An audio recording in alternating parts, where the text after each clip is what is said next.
Bakit nga ba niligtas ni Garp si Kobe samantalang si Ace hindi? Simula nga nung mailigtas ni Garp si Kobe sa Hachinosu marami nang nagtataka kung bakit hindi niya ito ginawa kay Ace samantalang siya mismo ang nakaharap dito during sa execution niya. Dahil ba sa mas gusto niya itong si Kobe? Bali para mas maging malinaw nga itong topic natin i-build up muna natin itong background ni Garp kung paano siya umabot sa ganitong desisyon. Magsimula nga tayo sa pagsali niya sa Marines. 22 years old nga simula nung unang magpa-enlist sa Marines itong si Garp. All throughout nga ng karir niya sinasabing makailang beses na niyang nire-reject ang pagtaas niya sa posisyon. Kumbaga this explains na kahit kalibel niya si Roger in terms of power, Vice Admiral lang itong ranggo niya. At itong galaw nga na to ni Garp ang siyang hinahangaan ng ilang Marines sa hanay niya. Marami nga siyang na-impluwensyahan.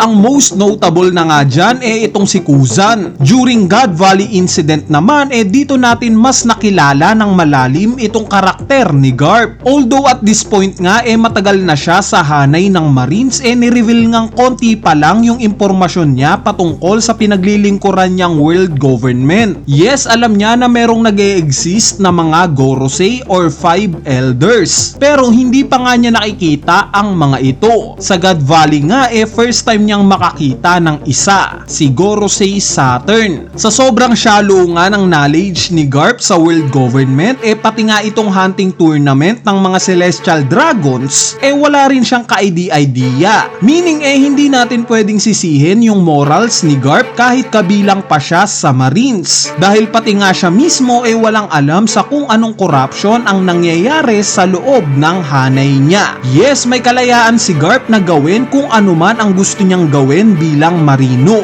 Binigyan nga siya ng ganitong kakayanan dahil sa angking lakas na meron siya. Pero dito nga natin mapagtatanto na hindi na niya ine-explore pa o inaalam kung anong meron sa sarili niyang bakod. Huli na nga niya napagtanto na merong mali sa hanay niya. At nung makita na nga niya kung ano yung mali, dito nga tayo mapapatanong kung bakit. Bakit pa siya nanatili sa Marines gayong alam niyang may mali na sa ginagawa ng world government? Bale ang sagot nga dito dahil sa may tiwala pa rin siya sa Marines, hindi sa world government. Sa Marines siya may tiwala. Naniniwala nga itong si Garp na kaya niyang baguhin at gawing tuwid ang hanay ng Marines. At ito nga yung ginawa niyang motivation para manatili dito. Gusto niyang ayusin itong hanay ng Marines. Gusto niyang maging inspirasyon sa mga bagong Marines at turuan ang mga ito na maging tuwid at sundin ang hustisya ng tama. Nakita naman natin ginagawa yan ni Garp. Ang example nga dyan si Kuzan na although later on nag-quit sa Marines during naman sa time niya nakita natin kung paano niya pinapatupad ang hustisya ng tama. During Ohara incident nga isa siya sa nagulat sa pagpatay ni Sakazuki sa mga scholars dito. Kaya naman bilang gante pinalaya niya itong batang si Robin. Same as Saul nakita nating binuhay pa niya. Next example itong si Kobe kasama na itong grupong Sword. Nasaksihan naman natin na itong grupo na to nagpapatupad ng tuwid na justice system. Hindi nga sila corrupt gaya ng ibang Marines.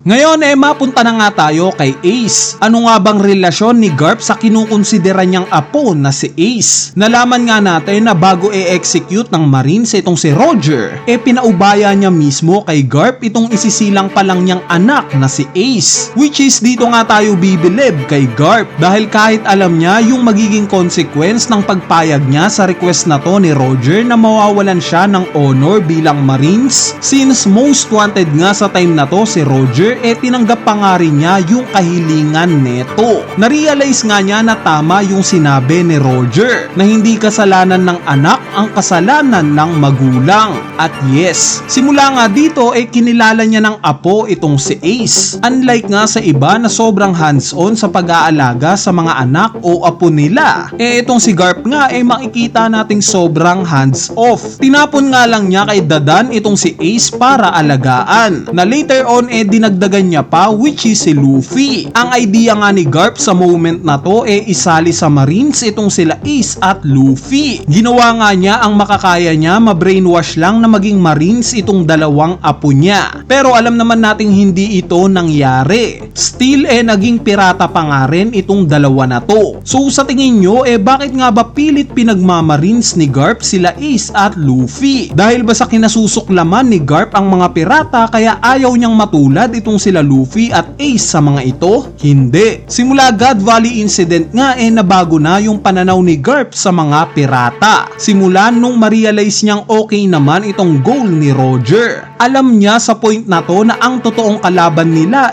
ang world government. So bakit nga ba ayaw niyang maging pirata itong sila Ace at Luffy? Ang sagot dahil sa kung magiging Marines itong dalawa na to, mas magagawa silang protektahan ni Garp. Kaya niyang i-risk ang kahit na anong bagay maski sarili niya, wag lang malagay sa alanganin itong dalawang apo niya. Pero alam naman nating never na itong mangyayari since pinili na ngang maging pirata ng dalawang to. Ngayon mapunta naman tayo sa Marineford War. Sa moment nga na to alam naman nating hindi tumulong si Garp sa paglaban sa Whitebeard Pirates. Pero hindi rin niya tinulungan itong si Luffy para iligtas si Ace. Yes, tumulong siya ng konti sa pamamagitan ng pagpapasuntok niya kay Luffy. Pero nakita naman nating wala na siyang ginawa pagtapos neto. So nasa 50-50 decision nga sa moment na to si Garp. At ang mas naging matimbang nga sa kanya sa moment na to yung Marines. Kung matatandaan nyo sa pag-uumpisa ng video na to nabanggit ko nga na yung point kaya nanatili si Garp sa Marines kahit alam niyang mali na yung pinaglilingkuran niyang world government dahil sa gusto niyang itama itong mismong hanay niya. Gusto niyang turuan ng tama ang mga bagong Marines. Kaya naman kung sa moment na to niligtas ni Garp si Ace, sa tingin nyo magtitiwala pa itong mga bagong Marines sa kanya? Kahit masakit nga sinacrifice ni Garp itong pagkakataon na mailigtas si Ace alang-alang sa hanay niya. Lalo na't ni-reveal pa later on na anak ni Roger itong si Ace. Meaning nakabakat na sa utak ng lahat ng Marines na masama si Roger. At sa isip nila masama na rin itong anak niya na si Ace. Kaya kung ililigtas pa ni Garp si Ace sa moment na to paniguradong mawawalan siya ng honor sa mata ng lahat ng Marines.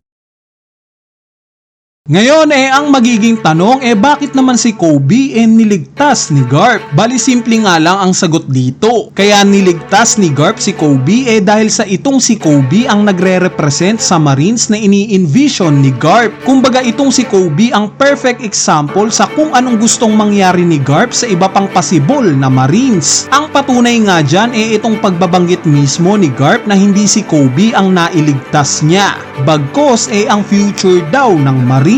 Si Kobe nga ang nagre-represent sa future ng Marines. At ito nga yung point ng pananatili niya sa Marines. Ang humubog ng marami pang Kobe sa hanay nila. Nang sa ganon maging tuwid itong mga Marines to the point na kahit utusan pa sila ng mali ng world government hindi na nila ito susundin pa. Dahil tamang hustisya na nga ang paiiralin nila. So in summary nga sa topic natin hindi niligtas ni Garp si Ace during Marineford War dahil ayaw niyang makita ito ng iba pang Marines na sinusubukan niyang hubugin para maging tama. Niligtas naman niya si Kobe dahil sa itong si Kobe ang nagre-represent sa ini-envision ni Garp na mga tuwid na Marines. Sa paraan nga ng pagsasacrifice niya para kay Kobe dito nga niya ibinato yung mensahe sa atin na handa niyang isakripisyo itong sarili niyang buhay maging tama lang itong hanay ng Marines. Anyway, ayan na nga yung topic natin patungkol sa morals at goal netong si Garp. Kung sakaling nagustuhan nyo nga itong video na to huwag nyo nang kalimutang pindutin niyang like button dahil napakalaking tulong na nga niyang like nyo para sa ating channel. At syempre damay nyo na rin yung subscribe button para sa mas marami pang video tulad neto. So yun lang, peace!